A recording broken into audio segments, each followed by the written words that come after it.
Welcome to the United States of America. Oh, America. What can't be said about America? Of all the civs, I'm not sure any has done it quite as well as the US of A. From humble revolutionary beginnings to a bloody war amongst brothers, and then becoming one of the world's leaders, America, while not perfect, has had quite the rise to power. However, despite general prosperity, there is still much unrest. Will America be able to power through? Or will it fall like many before it? You decide. And now, a quick timeline of America. The 13 American colonies started being established as early as the 1620s, with settlers coming primarily from England. Some of the earliest settlers were known as the Pilgrims, who left England fleeing religious persecution.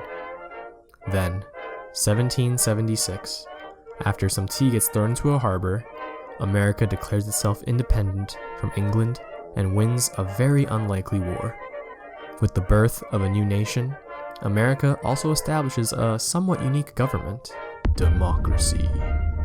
Following mass land expansion and some light genocide in the 1800s, America found itself at a crossroads. 1861, the American Civil War breaks out, primarily over states' rights. This war kills around 750,000 Americans. Then, the Industrial Age begins. Peoples from other countries begin to immigrate to America, hearing of its great and prosperous lands. The World Wars lead to both economic depression as well as a massive industrial boom into one of the world's premier superpowers. Then, in the 50s and 60s, America enters a new age of unheralded power and change. As one of the world's leaders today, America uses its influence across the world, competing with other superpowers for world domination. America's civilization ability is Founding Fathers. If you only have the base game, this ability has the time needed to accumulate government legacy bonuses. In Rise and Fall, this was changed to convert all government diplomatic policy cards into wildcard slots. And with Gathering Storm, it also grants +1 diplomatic favor per turn for each wildcard policy slot in the current government. This ability references the American Founding Fathers, the men who gathered together to write the US Constitution. The ability's traits refer to American government and diplomacy. While not perfect, it's hard to argue against the fact that America's democratic government influenced many other countries around the world. Allowing a diplomatic policy slot to become a wildcard is very powerful. This allows you to have quite a lot of flexibility with policies, but I've found that this often leads to you using the same type of government each game. The +1 diplomatic favor also likely references America's globe-spanning brand of diplomacy. And much of that influence starts from Teddy Roosevelt, the leader you play as in Civ 6. If you want to learn more about Teddy, check out my other video on his life and his unique abilities and units. The unique unit of America is the P-51 Mustang, which replaces the fighter.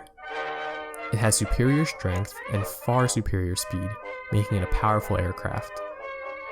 While I personally find myself preferring bomber-class planes over fighter-class, if you do choose to make them, they should give you strong air dominance during the atomic era. The Mustang was used in World War II and was an upgrade on old American planes to catch up with their German and Japanese counterparts.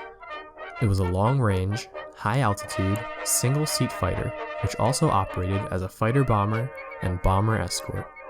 Due to its small size and improved aerodynamics, it was able to give great high-altitude performance and fuel efficiency, hence the greater speed rating.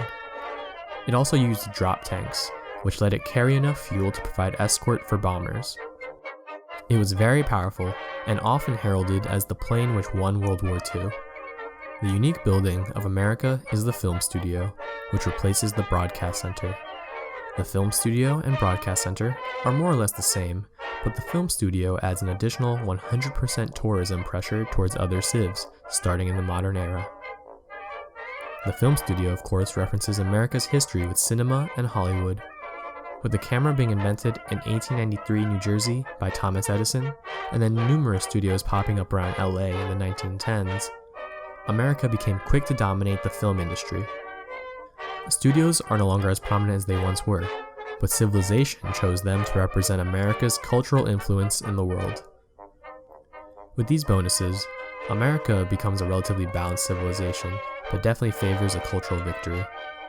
The power of film studios late in the game allows America to catapult towards a cultural victory, which would be relatively accurate of real life, considering American culture has spread throughout much of the world.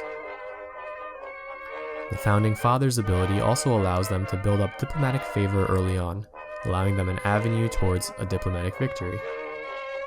Again, seeing as America is often regarded as the leader of the free world, this makes a lot of sense. The main issue with America is that it's a relatively young civilization, and as such, their bonuses don't really kick in early on. Because of this, you might find yourself playing catch-up in the late game, or if you manage to stay among the leaders, you'll find yourself surging to the top later on. America is also capable of playing domination, but with Teddy's abilities, you may find it more suited for playing defensive and building up in other areas. In the right hands, America can be a terrifying civ to face, with many options for victory. Will you bring them to glory, or will they fall like the many great empires before them?